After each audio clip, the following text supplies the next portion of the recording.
Petit Malabar raconte l'air, les mers et les volcans. Un livre de Jean Duprat, illustré par Nelly Blumenthal aux éditions Albin Michel Jeunesse.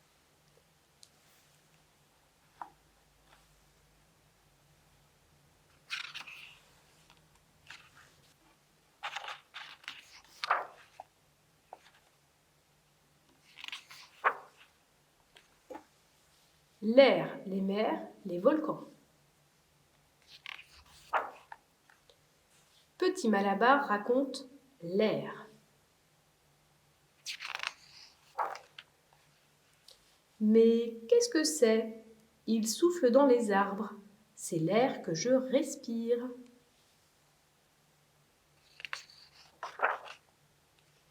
L'air est présent partout, discret, insaisissable.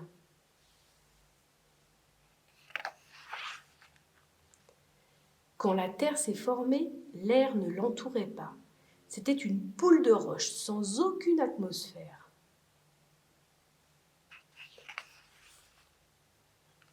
Dans ces premiers rochers, de petites bulles de gaz étaient emprisonnées.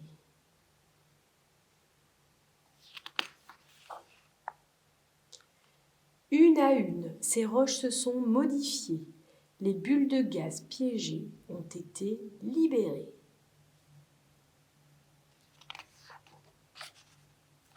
Ainsi s'est constituée une première atmosphère, un mélange de gaz obscur, irrespirable.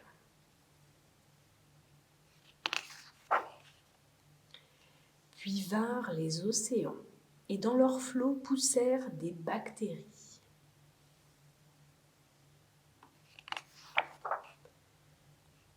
Elles s'amassaient parfois en drôles de rochers.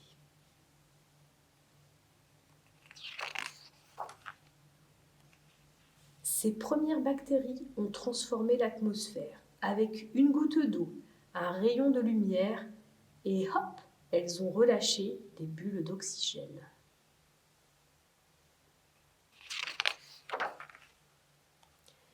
C'était une atmosphère nouvelle et respirable. La vie, sous bien des formes, put se développer. Des animaux couraient, volaient, agitaient leurs nageoires.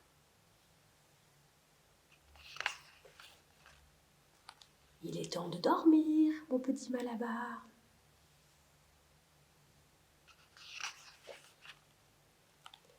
Petit Malabar raconte les mers.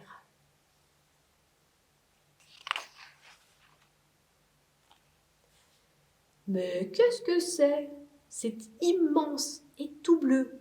C'est la mer.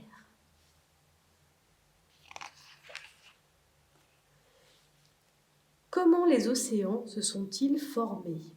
Quelqu'un a-t-il ouvert un immense robinet?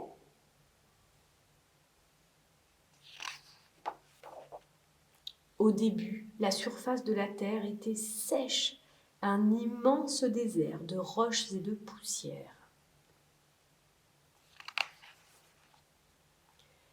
Les roches contenaient des gouttes d'eau cachées.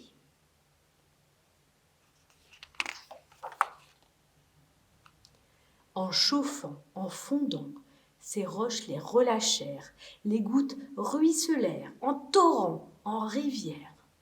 Cette eau se rassembla, créant les premières mers. C'était il y a longtemps, un temps très agité. D'innombrables cailloux tombaient encore sur terre. Une pluie de météores, de roches de toute taille. Ces cailloux apportèrent des gouttes par milliers.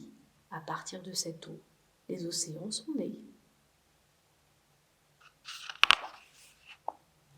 Peut-être buvons-nous ces gouttes d'eau lointaines. Personne ne se souvient qu'une partie des mers est venue de l'espace.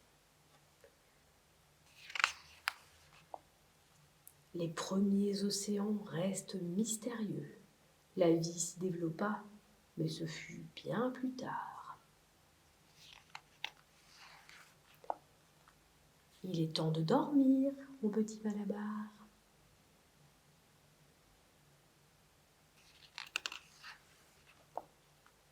petit Malabar raconte les volcans.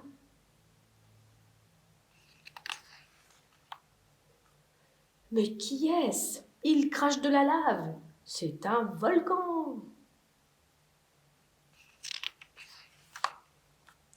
La terre s'agite et gronde et naissent des volcans. De temps en temps, cachés au fond des océans.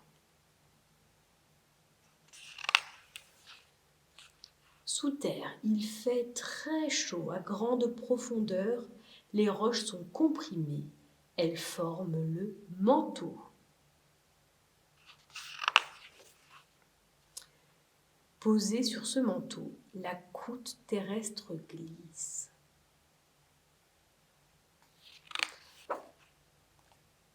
Venant des profondeurs, un point chaud la transperce. Il pousse un jet brûlant. Cette lave produit un tout premier volcan.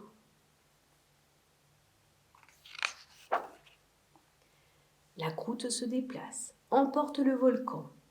Le point chaud se réveille, en produit un deuxième.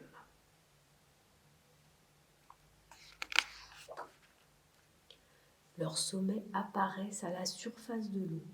Ces volcans, alignés, forment comme un sentier taillé pour des géants. Une ribambelle d'îles au centre des océans. Il y pousse des fleurs, même des nénuphars. Il est temps de dormir, mon petit Malabar.